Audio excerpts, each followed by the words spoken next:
镜周刊报道，网络跟 Instagram 不仅创造出自拍的文化，也引领出一批全新的世代。他们看着镜头，运用五官、手势跟不同的滤镜，选择该如何流露自己的喜怒哀乐，拍出美照，跟大众互动。有些成了网红，有些从网红变成了艺人，但只有一个人变成林明溱。访问正要开始时，才在认真思考该怎么呈现这个世代的特质。林明溱的眼睛突然一亮，注意到我脚边有一大包零食。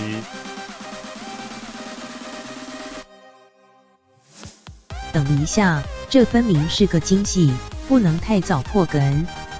而且是我自掏腰包买的。不过这又有什么关系？这年头资讯爆炸，我们活在一个长辈图跟谣言图都蜂拥而出的年代，每件事情都用最快的速度进行，也用最极端的方法不断展开。